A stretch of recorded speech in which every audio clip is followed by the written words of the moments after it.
All rise. Veuillez vous lever.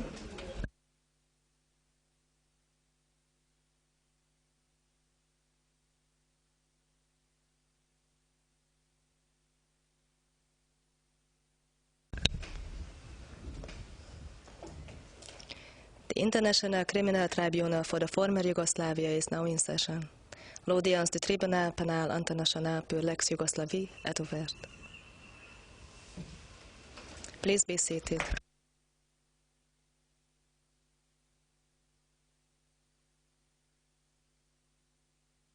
Good afternoon to everyone.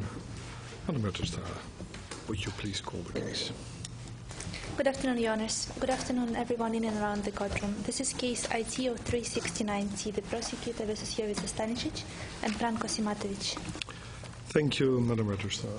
Just to keep matters short, I established that in the courtroom appeared Ms. Premai-Metz and Mr. Groom for the prosecution, you, Mr. Jordaš, for the defense of Mr. Stanišić, and you, Mr. Jovanović, for the defense of Mr. Simatović. Mr. Simatović is present as well. Mr. Stanišić is not present. Today, a report was filed, signed by the Assistant Commanding Officer of the UNU, Mr. Hansen, reporting on what he observed in his communication with Mr. Stanišić.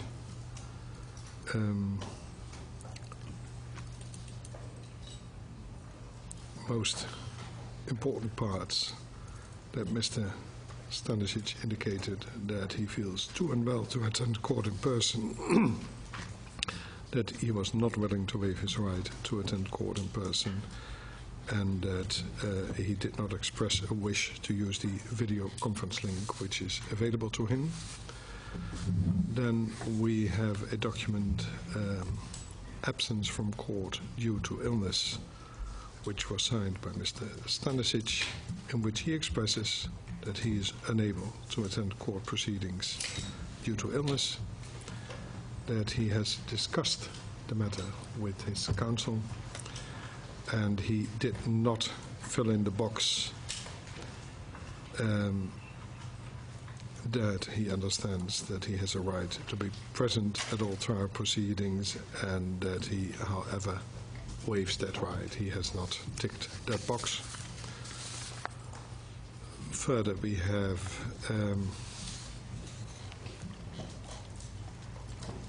the second page of the absence in court, which was filled in and signed by Dr. Eekhoff, and we also have received a report from Dr. Eekhoff dated the 10th of June 2009, addressed to the Registrar of the ICTY, and if I would summarize that report, it would be that the situation seems to be unchanged in essence.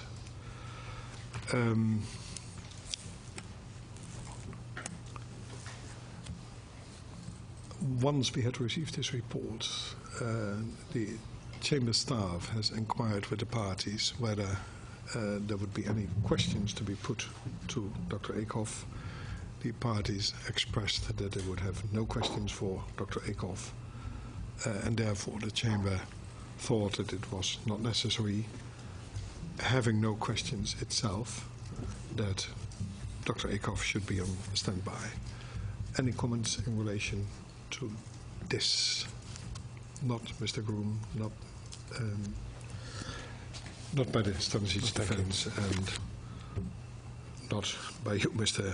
Jovanović.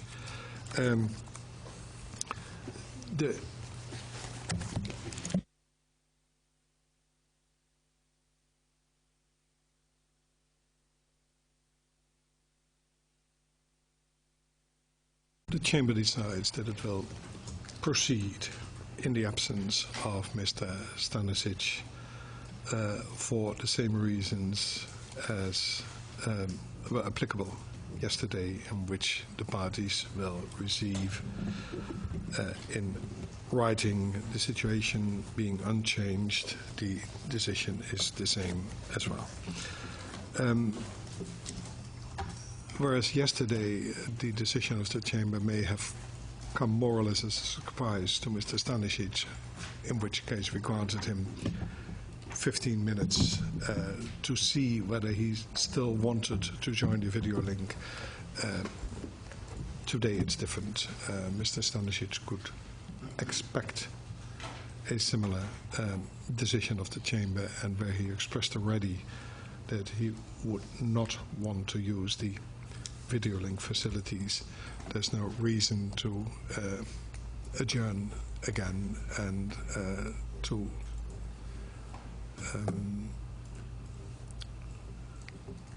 send him this message and to give him an opportunity. That's Mr. Jordas, I take it that you consider that a fair conclusion, apart from what you think about the whole situation. Yes, yes. I do.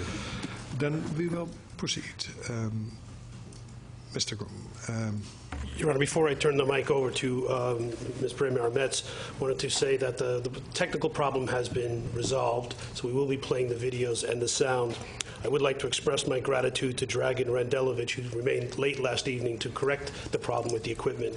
We have also distributed digital versions of the presentation so the Chamber and the defense can look at some of the slides and the videos that were malfunctioning yesterday and look at your own convenience. And with that, Your Honor, I would ask Ms. Premier Metz to continue her opening.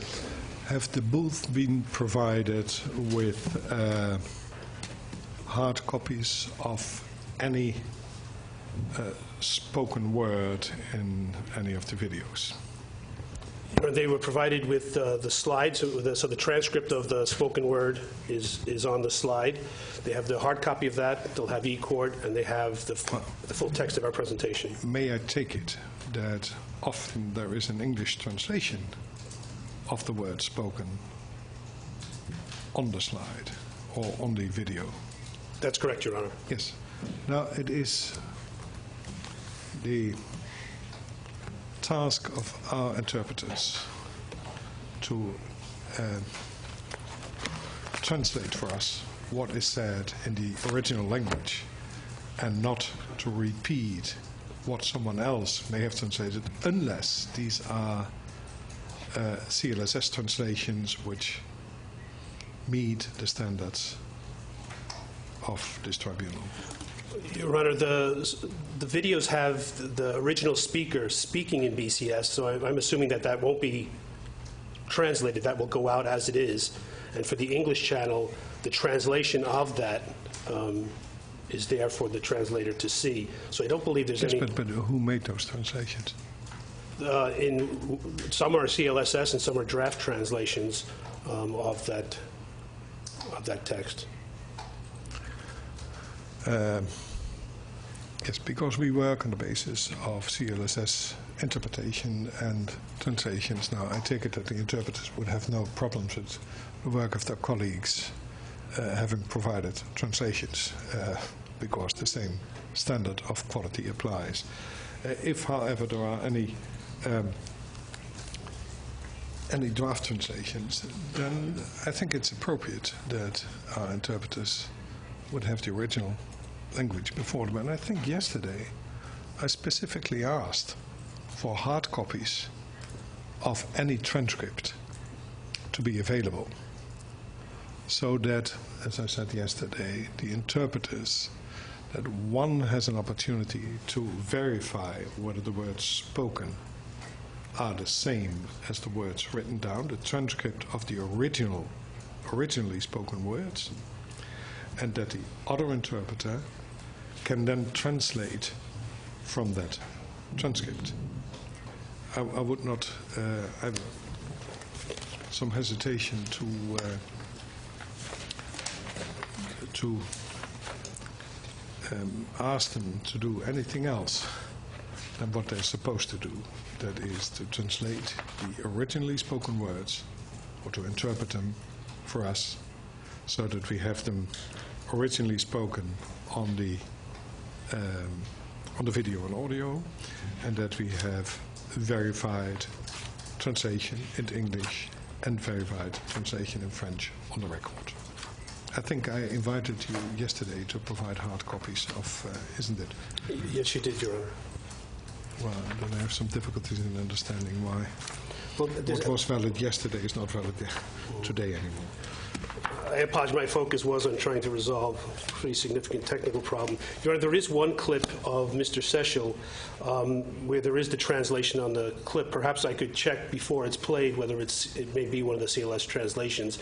It was played and it's been in the possession of the defense for over a year now. I don't believe there's been any dispute about the accuracy of the translation. But certainly, if Your Honor's preference is that it's CLSS, I will try to verify that it is. Yes, that's what we rely on. That's what we are so happy with, the quality of our interpretation. Then let's get started. Let's see whether if there's any need to have a further transcript, whether you can provide it. And if not, we'll try to find a solution. And my concern was not primarily whether the defense had it, but of course the completeness of the record is also for purposes of, for example, an appeal, if ever an appeal would be there. It's for the appeals chamber to have complete information. Please proceed. Ms. Premier, you will continue where you left us yesterday. I will indeed, Your Honour. Good Please afternoon. proceed. Mr. President, good afternoon, Your Honours. Yesterday afternoon, I finished off introducing the legal theory of the prosecution case in relation to incidents charged in the SAO Krajina. The second region in Croatia covered by this indictment is Eastern Slavonia. The Serb Democratic Party, or SDS, had been established in Slavonia in 1990. As in other regions in Croatia, tensions rose in Slovenia throughout 1990. I apologize, in Slavonia throughout 1990. And in January 1991, the Serb National Council, or SNC, of Slavonia, Baranja and Western Srem, which we will from now on refer to by its abbreviation SBWS, was established.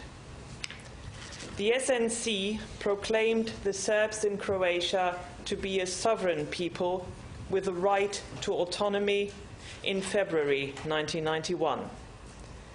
The area is depicted on slide number 55. At a meeting held in Bačka Palanka, just across the Danube River in Serbia, representatives of all the Serb villages in the SBWS formed the so-called Great National Assembly of SBWS. On 25th June 1991, the very day that Croatia and Slovenia declared their respective independence, this Great National Assembly declared secession from Croatia and established the Serb Autonomous Region, or SAO, SBWS. Goran Hadžić, who had been the president of the Serbian National Council, was elected Prime Minister designate. The SAO Western Slavonia was established in August 1991. This entity, however, will not play a prominent role in the proceedings before this court. Suffice it to say that in February 1992, the SAO Western Slavonia, along with the SAO SBWS, joined the SAO Krajina and created the Republic of Serb Krajina. Goran Hadžić, who is depicted in slide number 56, turned out to be the most prominent political figure in the self-proclaimed SAO SBWS. He had been a founding member and president of the Serbian National Council and was elected first Prime Minister designate and on 25th September 1991, Prime Minister of the SAO SBWS. When the three SAOs in Croatia merged into the RSK in February 1992, he became president of this newly built entity and remained in that position until December 1993, when Milan Martic took over. Like the political figures in the Krajina, the leadership of the newly created SAO SBWS would also refrain from doing anything without first consulting with Belgrade. Hadžić would regularly travel there to meet with both Slobodan Milošević and Jovica Stanišić. He would receive instructions on how to proceed. When he came back to Dal, he would convene the police and TO commanders, and he would frequently mention things he was told by Milošević. During an intercepted telephone conversation with Karadzic on 14th December 1991, Stanišić would say, among others, quote, "I barely convinced Hadžić not to go," end quote, thereby again indicating his close connection with the political leadership of SAO SBWS. Like the Krajina, the SAO SBWS also lacked money and resources, and the government of Serbia provided the region with everything that was needed to support them. During his regular meetings with Jovica Stanišić, Hadžić would continuously address the question of equipping his police force, and Stanišić would see that it would be provided. Jovica Stanišić, however, not only exerted his influence during meetings with Hadžić in Belgrade or other places in Serbia. He also personally came to Eastern Slavonia. Around 19th or 20th September 1991, he arrived in Dal. We will present evidence that Stanišić screamed at people and berated them because Vukovar, the town that then lay under siege by the JNA, had not surrendered yet. The witness will recall that Stanišić pointed out that they had all the equipment necessary to take the city. He ordered Hadžić to be brought to a meeting in Dal together with all the TO commanders. Indeed, that meeting took place with Stanišić, Hadžić, and others being present. And in October 1991, as can be seen from slide 57, Stanišić came to see General Aranđelović, accompanied by two members of the Red Berets, Božović and Ivanović Crnogorac.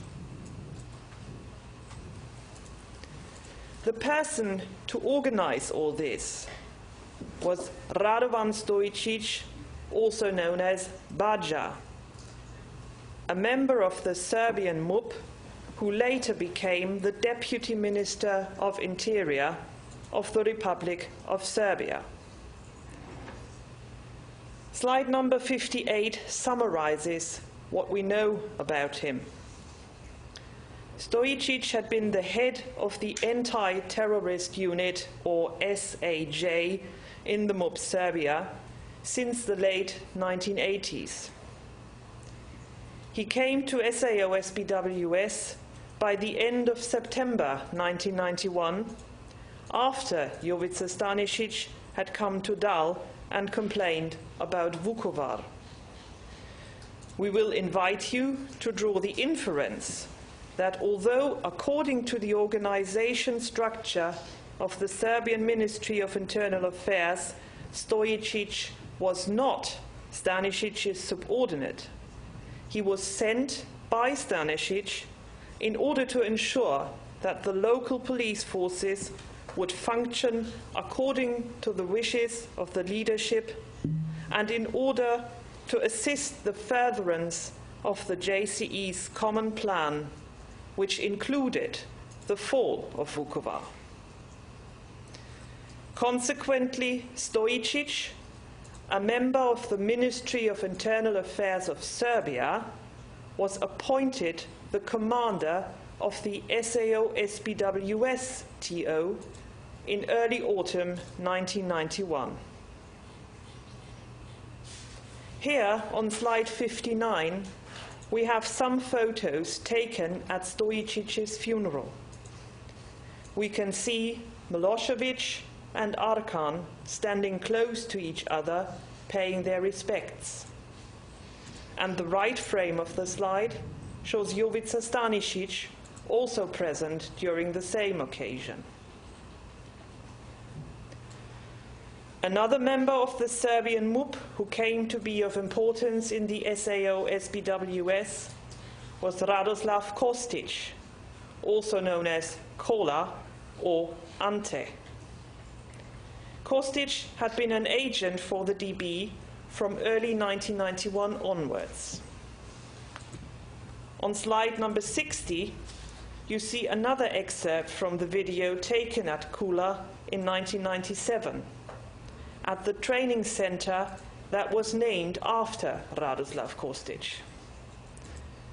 Jovica Stanišić pays tribute to his comrade by laying down a wreath at Kostić's memorial.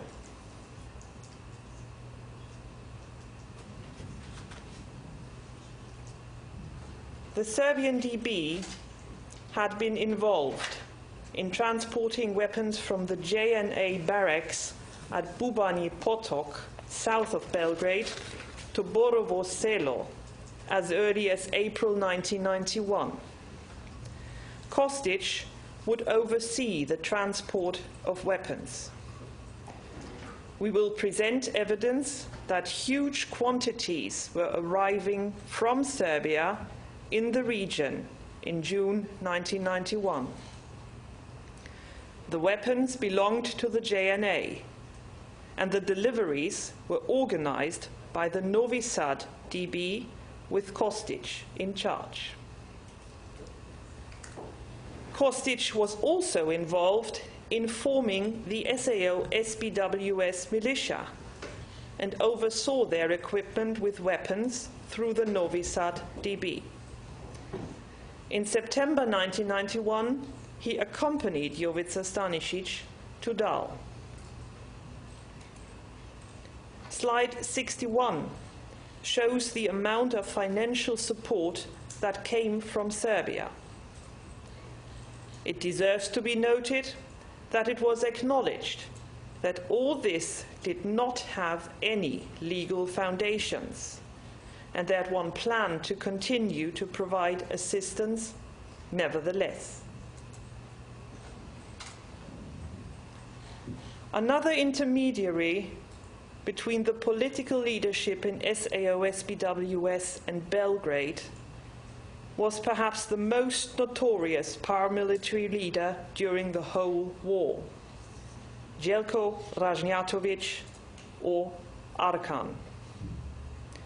He had begun his career in the 1980s, committing several serious crimes throughout Europe. Arkan had been a fervent supporter of the Belgrade soccer club Red Star Belgrade and had assembled a large group of violent hooligans around him. In 1990, using members of this group, he set up a paramilitary unit called Serbian Volunteer Guard, or more notoriously, Arkan's Men, with its elite subunit, Arkan's Tigers. It was this group that would come to terrorize the non-Serb civilians in SAO SBWS and later in Bosnia. Arkan openly advocated the commission of war crimes to the men he trained. His second in command was another person who was already introduced, Milorad Ulemek Legja. They would serve as a shock force, the strike force for the JNA that preferred that some of the more blatantly illegal crimes perpetrated against the population be committed by people like Arkan. Arkan had a very close working relationship with the Serbian MUP. His unit was supplied by the MUP, and he would claim that he would do nothing without Jovica Stanišić's knowledge and orders. A few days after the takeover of Dal, Arkan came to Borovo Selo with some of his men. He introduced them as being from the Serbian DB and showed his ID card, which was a Serbian DB identity card. Many members of Arkan's Tigers would eventually be transferred to the special unit of the Serbian DB, the Red Berets, or the JATD, Unit for Anti-Terrorist Operations, and would receive payments directly from the DB. Slide 64 shows one of these lists, covering the time period 16th. These records will also serve as corroboration of their evidence. Slide number 65 has at the bottom of it an excerpt from a report detailing the type of training that was being conducted in the training centers of the special units of the Serbian DB. I would also like to play a short clip in which Arkan, speaking in English, describes his unit's policy toward captured soldiers.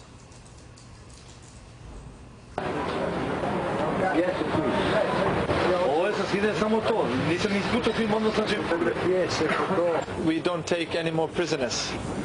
We're going to kill every fascist soldier we catch.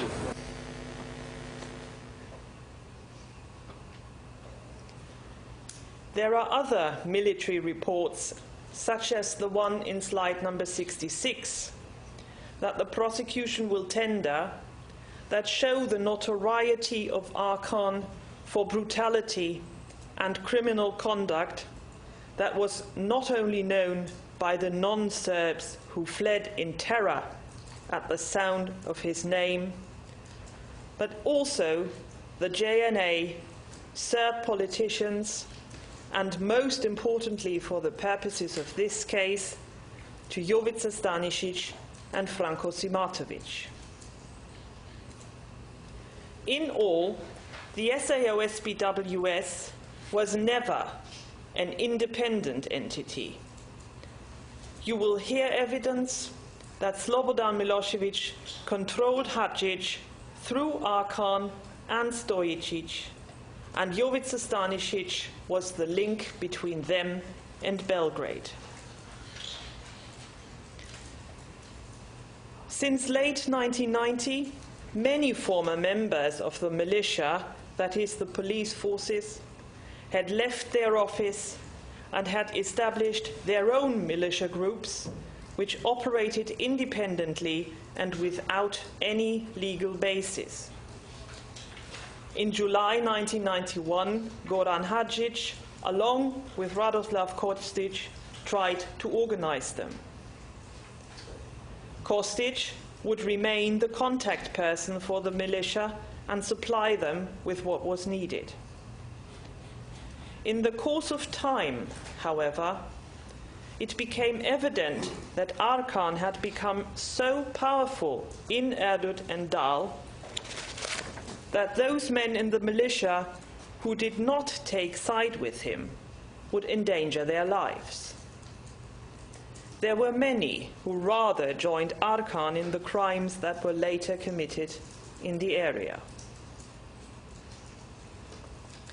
Around the summer of 1991, Hadžić set up a special unit that was initially meant to ensure his security. Eventually, this unit was renamed into the Serbian National Security, or SNB, and became a special unit with specific powers. It was meant to be the equivalent to the special units of the Serbian DB. Goran Hadžić was in overall command. Among those that were of importance within the SNB was Mihailo Ulemek, Legia's uncle. He, as a member of Arkan's Tigers, was the head of security within the SNB.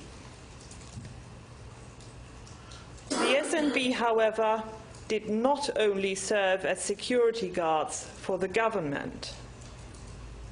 In the course of this trial, we will present evidence that will show how the SNB, together with the local TOs, the militia, and first and foremost Arkan's men, were involved in the grave crimes that were committed in the region during the late 1991 and early 1992. In August 1991, Arkan set up a training center in Erdut that was used not only to train members of his paramilitary group, but also volunteers and TO members. The training center was well equipped. A report of late October 1991 mentions, quote, large quantities of different infantry weapons, grenade launchers, hand grenades, Zolya handheld launchers, etc., that Arkan is issuing to whomever he wants, end quote. Arkan's, however, was not the only training center in the region. In December 1991, the DB set up its own training center near Ilok, just across the border from Bačka Palanka. This training center, which sometimes will also be referred to as Pajos, served as one of the training camps of the DB for both Red Berets and volunteers. And it was specifically mentioned in Franco Simatovic's speech in Kula in 1997. Crnogorac was in charge of the camp, with Franco Simatović paying regular visits to it.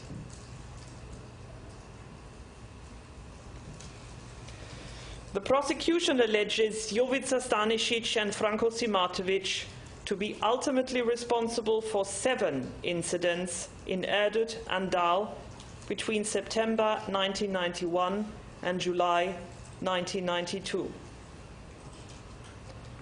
As a result of these incidents, non-Serb civilians were forcibly removed from their lawful homes, and a total of 107 persons were killed, merely because they were not of Serb ethnicity. Arkan's men and the local police set up makeshift detention centers where they would then hold non-Serb civilians under inhumane circumstances for the only reason of being non-Serb. They would constantly beat the detainees and threaten to kill them while they interrogated them. In the course of this opening, the prosecution will not describe all 7 of these incidents.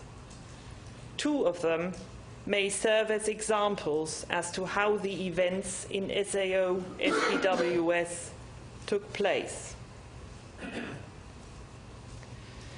The first incident that the accused are charged with occurred in mid-September 1991. Goran Hadžić himself brought a number of Croat civilians to the police headquarters in Dal. For the detainees, life turned to be hell.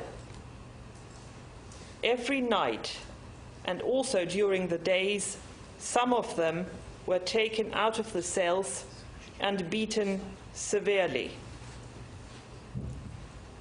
You will hear the evidence of one of the detainees who will describe to you that at one point a man kicked the door of the cell, broke the lock, and entered.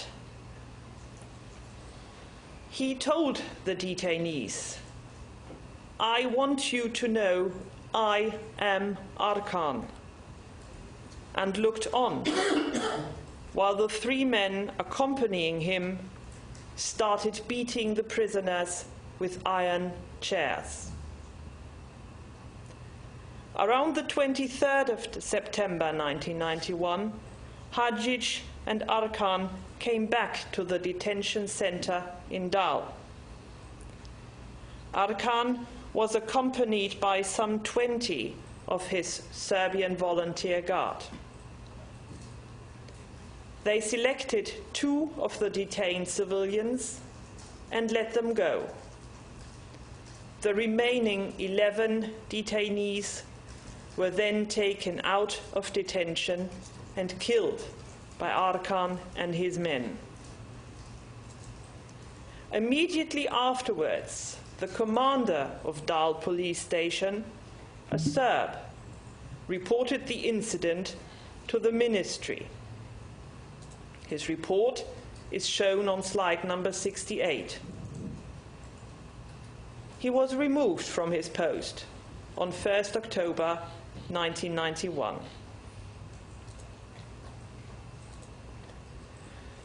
On 9th November 1991, members of the local TO, SAO SPWS MUP forces, and members of Arkan's men arrested at least 9 non-Serb civilians in and around Erdut and took them to the TO training center in Erdut, where they shot them dead the following day. Several days later, the widow of one of the men started to make inquiries about her husband.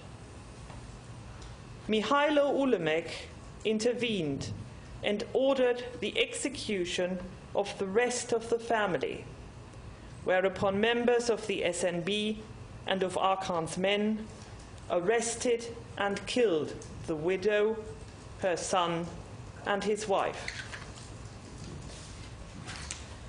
Another widow of those men that were killed on 10th November asked for their whereabouts.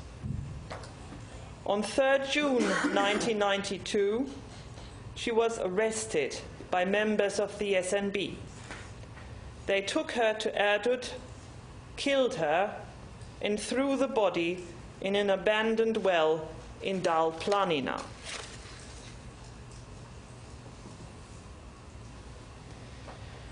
It is the prosecution's case, as summarized on slide number 69, that Jovica Stanišić and Franko Simatović participated in the joint criminal enterprise to forcibly remove Croats and other non-Serbs from targeted lands in the SAO SPWS through organizing, training, and financing the direct perpetrators of the crimes in Eastern Slavonia. They also contributed to this common plan by exerting a huge influence on and directing the SAO-SPWS government, and in particular Goran Hadžić, who would then order and direct the crimes that were committed.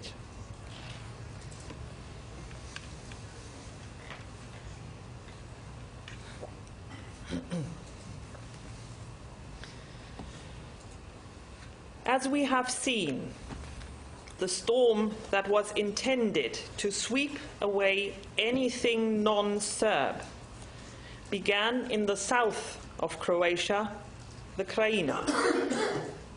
From there, it moved to eastern Slavonia, where it reached its climax in late 1991. Serb forces would now turn their attention to the areas in eastern Bosnia that lie on the border to Croatia and Serbia. And the first municipalities that would suffer would be Bijeljina and Zvornik.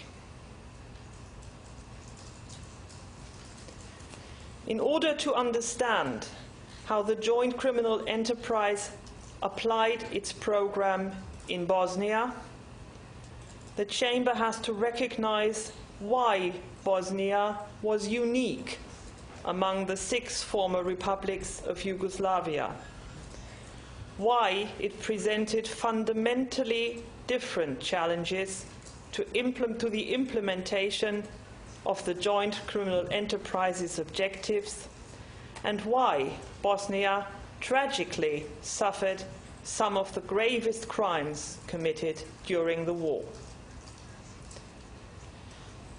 In the simplest terms, the characteristic which made Bosnia unique and which must be understood is that, unlike other former republics that had large minority populations that were relatively contiguous, Bosnia's pockets of large ethnic populations were disconnected, spread out across the country in a polka dot pattern. Some communities resembling ethnic islands in a sea dominated by some other ethnic groups. What historians and other observers rightly extolled as evidence of the peaceful integration of different ethnicities and cultures would prove to present a special problem for the members of the joint criminal enterprise. What plan did they decide upon to break up this large patchwork of ethnicities and carve out an area that would be dominated by Serbs? One articulation of their plan can be found in a document. Before describing that document and what happened in Bosnia, I would like to take a few minutes to speak about some of the central people involved in the crimes that occurred in Bosnia.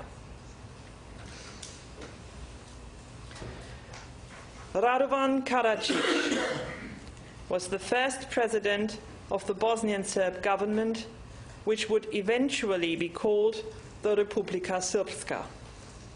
As such, he had formal authority over the Bosnian Serb army and the Bosnian Serb police.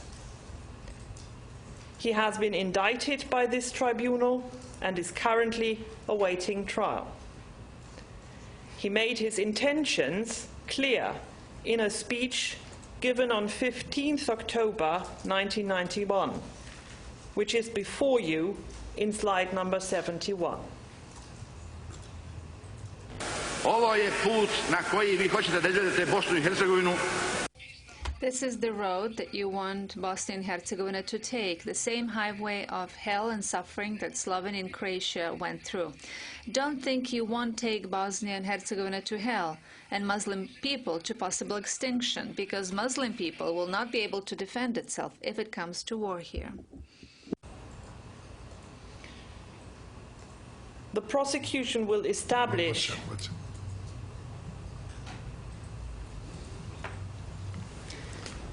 the prosecution will establish with intercept evidence, documents, and testimony the interaction between Jovica Stanišić and Dr. Karadzic, who played a paramount role as a core member of the joint criminal enterprise. The prosecution will introduce a number of intercepts between Mr. Stanišić and Dr. Karadzic, mostly from the critical period of August 1991 until February 1992. In these conversations, you will hear them discuss both political and practical issues related to the implementation of the joint criminal enterprise's plans, and will understand that the two men realized that what they were discussing was covert and had to remain hidden, because you will hear them talk on these intercepts in guarded language, at times even reminding each other of the importance of not saying too much on the phone.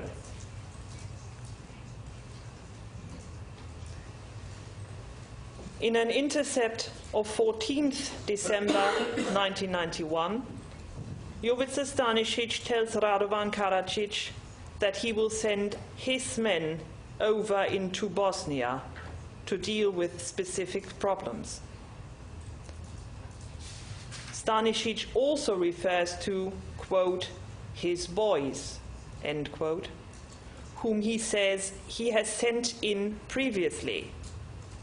And finally, Stanišić tells Dr. Karadzic that he will order Goran Hadžić, the Croatian Serb leader from eastern Slavonia, to do something.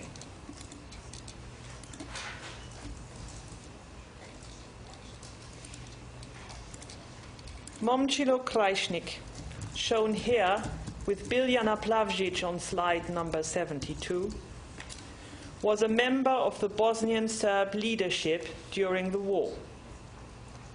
He held a number of senior political positions, including being a member of the National Security Council, the expanded presidency of the so-called Serbian Republic of Bosnia and Herzegovina. He was also the president of the Bosnian Serb Assembly. He was convicted of persecutions as a crime against humanity. Biljana Plavšić was a leading Bosnian Serb politician from before the conflict until the war's end. She was notorious for the extremity of her Serb nationalist ideology. She was a member of the collective presidency of Bosnia, a member of the three-member presidency of the Serbian Republic, and was a member of the Supreme Command of the Bosnian Serb Army. After pleading guilty to the crime of persecution as a crime against humanity, she was sentenced to 11 years imprisonment.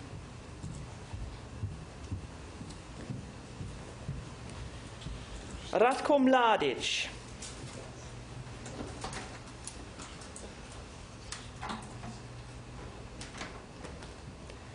Ratko Mladić was a career JNA officer who became chief of the main staff of the Army of Republika Srpska. He has been indicted by this tribunal and is currently a fugitive. He said, and it is printed on slide number 73, quote, "People and peoples are not pawns, nor are they keys in one's pocket that can be shifted from here to there. We cannot cleanse nor can we have a sieve to sift so that only Serbs would stay, or that Serbs would fall through and the rest leave.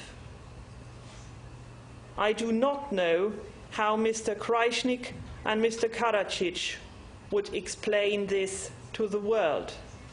People, this would be genocide, unquote.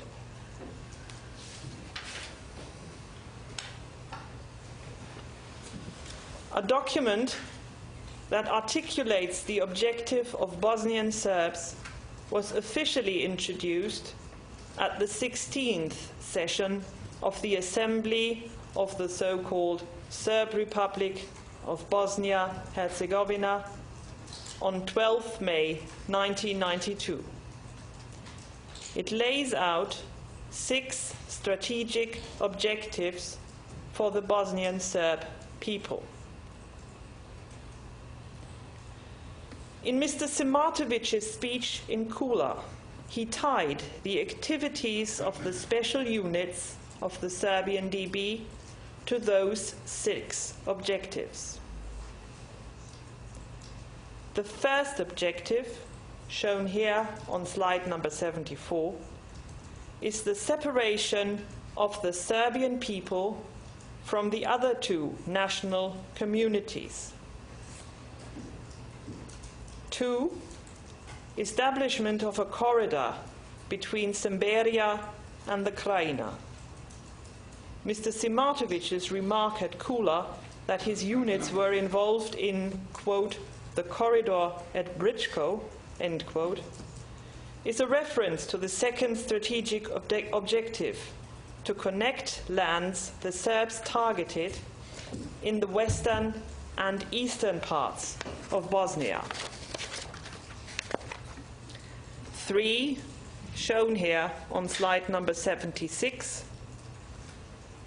establishment of a corridor in the Drina Valley, eliminating the Drina River as a boundary between Serbs. This corridor was really a large expanse of territory comprising most of the eastern half of Bosnia. Mr. Simatović refers to his unit's presence in, quote, the Drina, end quote. Slide number 77 shows the 4th strategic goal, establishing a border on the Una and Neretva rivers. 5, the division of Sarajevo. When Mr. Simatović refers to operations in Sarajevo, he is referring to this objective. And 6, the 6th strategic objective was providing the Serbs with access to the sea. As we describe the crimes committed in the 6 Bosnian municipalities in which the present indictment charges crimes, we ask the Chamber to keep in mind how the locations targeted by the accused and the crimes they perpetrated there advanced the objectives expressed in these goals. With respect to the joint criminal enterprise, as it was applied to the unique geography and demography of Bosnia, these goals are clear articulations of the shared intent of the core members of the joint criminal enterprise.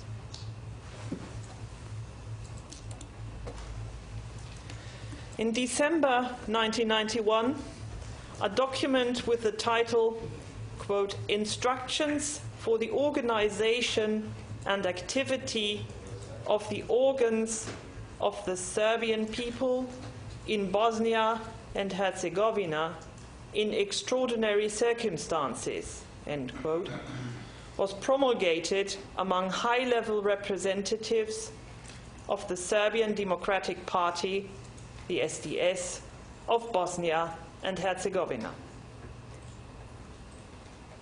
The document became more popularly known as the variant A and B document because of its contents. When it prescribed the actions to be taken by SDS functionaries, it distinguished between municipalities in which the Serbs were the majority, this was variant A, and those municipalities in which Serbs were in the minority, this was variant B.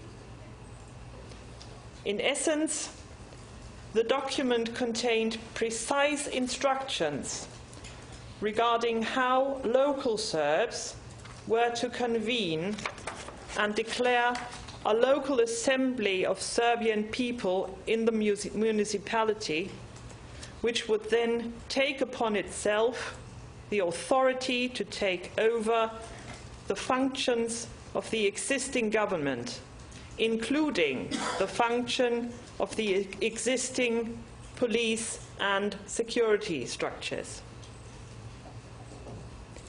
Municipal takeovers proceeded in 4 steps. The first step was the construction of a system of governance that paralleled the official government, but was for Serbs only. Second, the arming of the Serb population. Third, the violent armed takeover of non-Serb municipalities.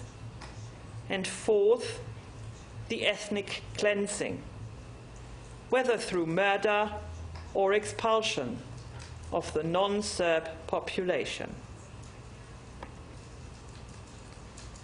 Here, in slide number 80, is a map of the special units' training facilities. The 13 labeled in yellow are camps that the accused established in Bosnia-Herzegovina. As you can see, they are in areas marked for Serbs by the 2nd, 3rd, and 4th strategic objectives.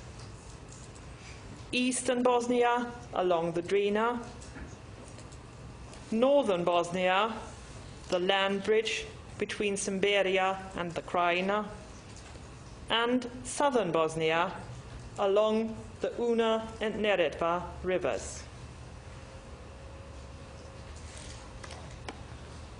In this trial, the prosecution will confine its evidence to just 6 of the many municipalities that were taken over in this manner. These municipal areas are A. Bijeljina.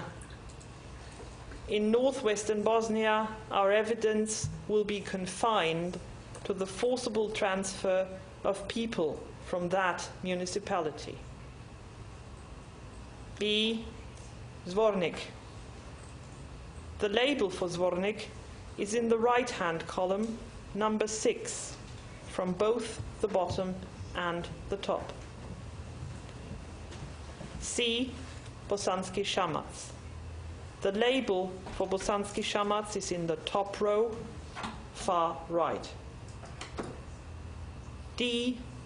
Sanski Most in north-central Bosnia. Later, Mr. Groom will talk about the events in Sanski Most in 1995. E. Doboj. The label for Doboj is in the top row, 2nd from the left. And F.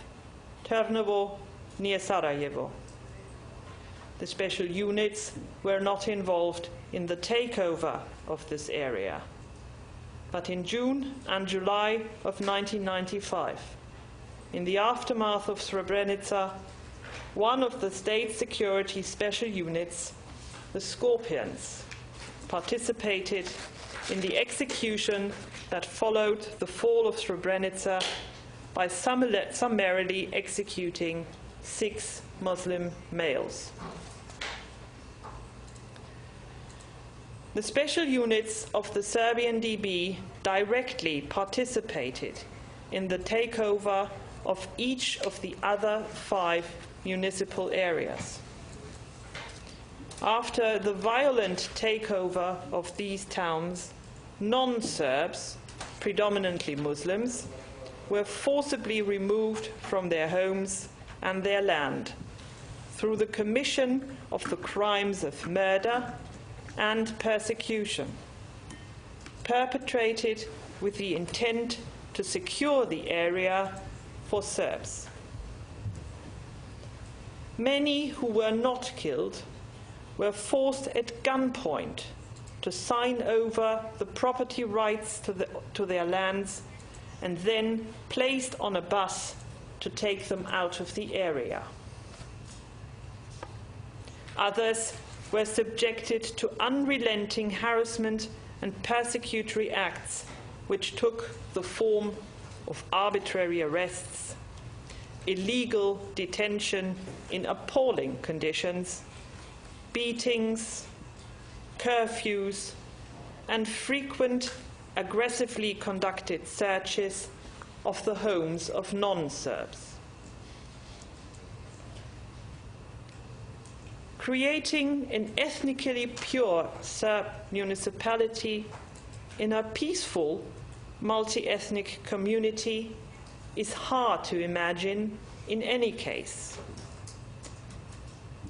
It really stretches our capacity to imagine what such an enterprise would entail when we consider a place like the municipality of Zvornik, which prior to the war, in 1991, had a population that was 54.8% Muslim. After the war, in 1997 or 1998, only 0.6% of the population of Zvornik was Muslim. Mr. Groom will now summarize the evidence of 5 municipalities in Bosnia of which the prosecution will lead evidence. Thank you. Thank you, Ms. Meyer. Mr. Groom, please proceed and keep in mind the speed of speech. Yes, Your Honor. Could I ask what time the chamber would like to break so I can be mindful of the time? Usually the first break is after 1 hour, 1.5 hours, which would mean that since we had a late start, that it would be in approximately 15 to 20 minutes from now. Thank you. Your Honors, on the 24th of March, 1992, about 8 days before the Bijeljina takeover, Radovan Karadzic stated, as shown in slide number 81, that soon the Serbian municipalities will begin the takeover process.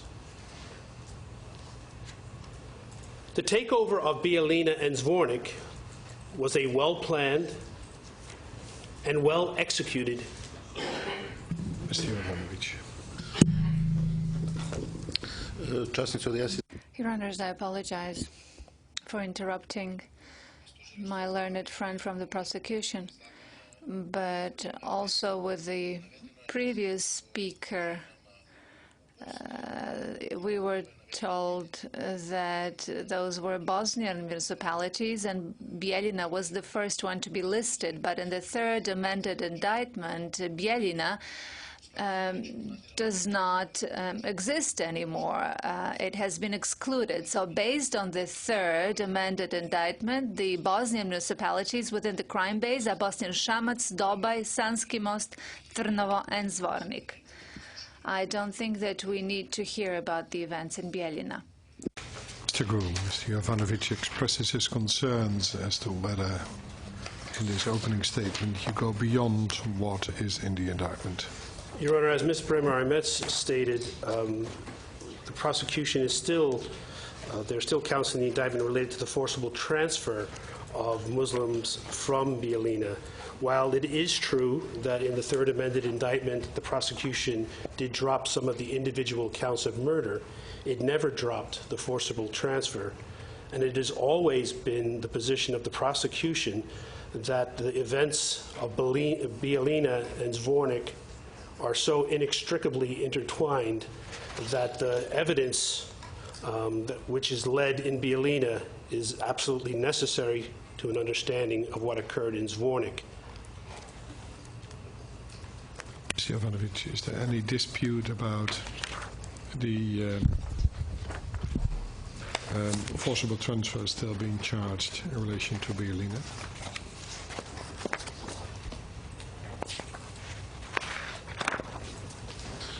Ja mogu da shvatim ukoliko I could understand this if in the broader context of Zvornik, the prosecution speaks of Bijeljina as well. However, in the third amended indictment, Bijeljina has been excluded, and all of the events which took place there. It was included in the previous indictment, but not in this one.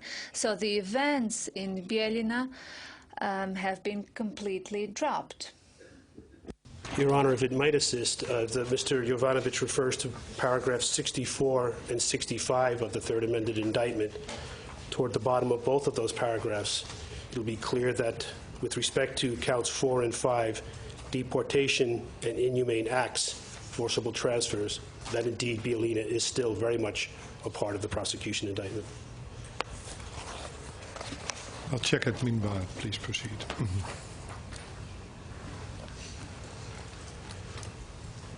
Your Honors, the takeover of Bijeljina and Zvornik was a well-planned and well-executed campaign that occurred with precision and lightning speed over the course of a few days. The special units of the Serbian DB, in this case Arkan's men, established a camp in Serbia just over the border from Bijeljina, poised to attack when given the signal in the early morning hours of the night of March 31st into the morning of the 1st of April, 1992.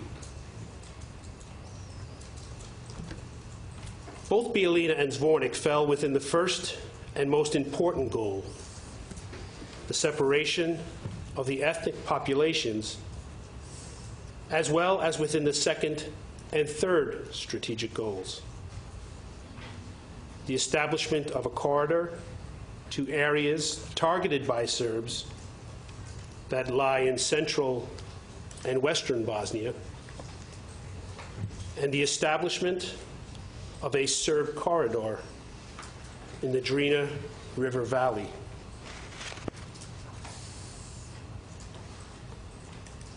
In an effort to shorten the length of this trial, the prosecution, as just discussed, will no longer seek to prove the killings and persecutions that occurred in Bijeljina.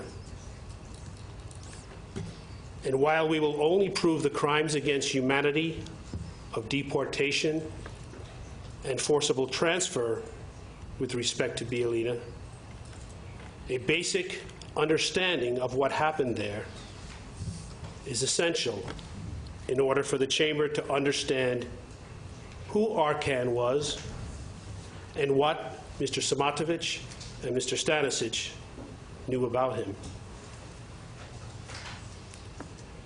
The brutality of Arkan in Bijeljina was even reported contemporaneously by senior officers in the Yugoslav army,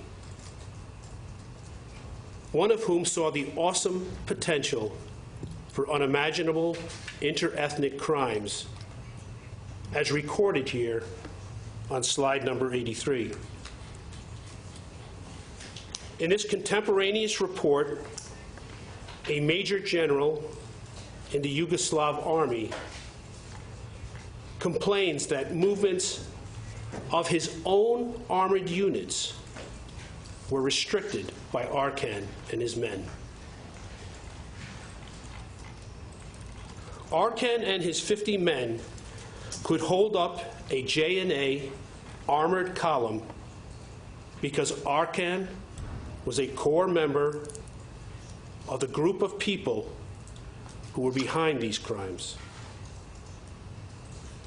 Shortly after the takeover of Bijeljina, we see Arkan and Mrs. Plavšić greet each other with a kiss, here shown on slide 84. It would be Bijeljina where Arkan would cement his reputation for unbridled brutality. Slide 85 shows two photos shot by Ron Haviv, a war photographer. He introduced the world to the brutality of Arkan's men. Shortly after the pictures shocked the world, Arkan himself identified the men in the picture as his to a BBC correspondent.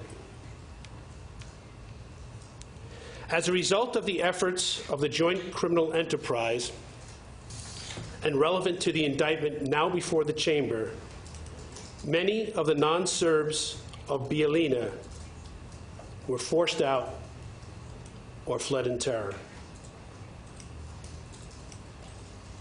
Your Honors, if there was a colorable claim that the two accused were unaware of Arkan's penchant for extreme violence before Bijeljina, there can be no escaping this knowledge after Bijeljina, as Arkan made his way to his next target, Zvornik.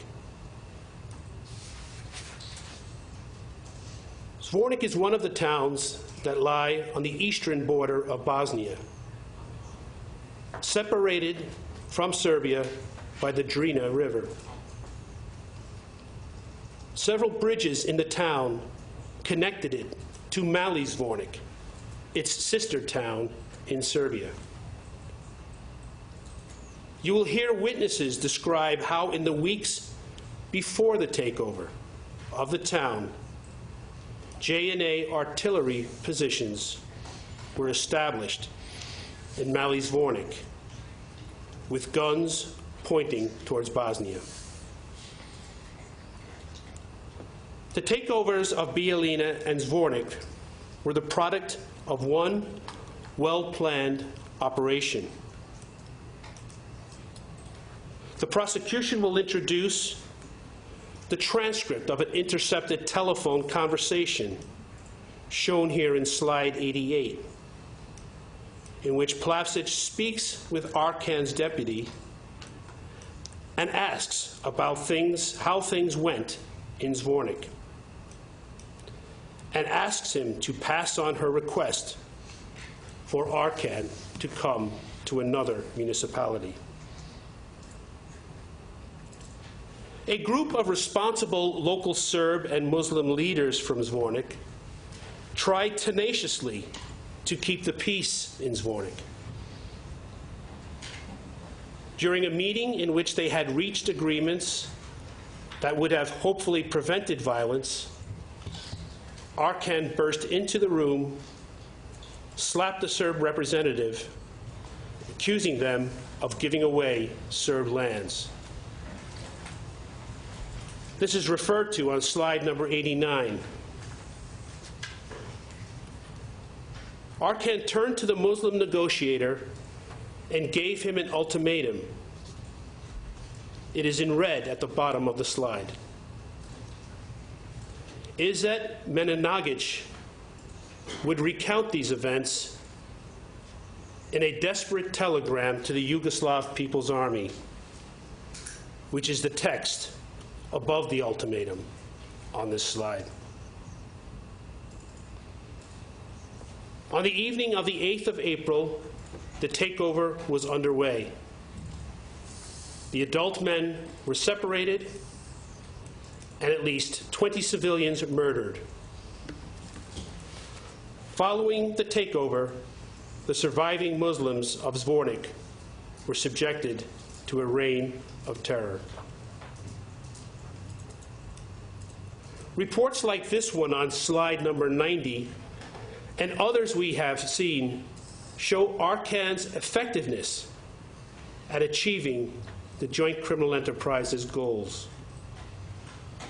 They also show notice to the JCE's core members of Arcan's ability to whip up Serbian nationalistic fervor. Kozlik was a small town on the outskirts of Zvornik. After the initial takeover, the predominantly Muslim population sought to reach a peaceful settlement with the Serbs now in power. But on the 26th of June, 1992, the Muslims of Kozluk were told to leave by the Serb mayor. Here is a list of those who were forced out on slide number 91. The mayor told the Muslims that if they did not leave, an all-out attack would be launched, which would kill all the Muslims. The Muslims left, but not before Serb authorities made them sign papers giving their homes, land, and personal property to the new government in Zvornik. The deportees were taken along the route shown by the blue line toward Hungary on the map shown on slide number 92. When Hungarian authorities denied them entry because they did not have passports, the deportees were issued Serbian passports. That is, Bosnian nationals were issued with the passports of another country, Serbia. You will recall from yesterday's discussion of the mandate of Mr. Stanisić's department or Mr. Stanisić's ministry that it included the control of passports. Vojislav Šešelj was a core member of the Joint Criminal Enterprise. President of the Serb Radical Party, who formed the Serbian Chetnik movement and sent his volunteers to conflict areas of Croatia and Bosnia-Herzegovina. In a videotaped interview with the BBC, Vojislav Šešelj would describe the involvement of Simatović in the planning of the takeover of Zvornik. I will now ask that the video on slide number 94 be played. The Zvornik operation was planned in Belgrade too. Bosnian Serb forces participated in it, and they were more numerous. However, the special units and the units most eager to fight came from this side. Those were the very police units, the so-called Red Berets. They're the special units of the Serbian State Security Service. It was devised by the key people from the State Security Service, among them Franko Simatović Franki. He was one of the direct perpetrators. Your Honors, would that be a convenient place to break? It is, Mr. Groom. How much time would you still need after the break? Certainly we'll finish within the next session, Your Honor. It's hard to judge the precise time, but I can say with confidence that it wouldn't take more than the next session. Then we'll have a break and we'll resume at 4:15. On reise, voulez-vous lever?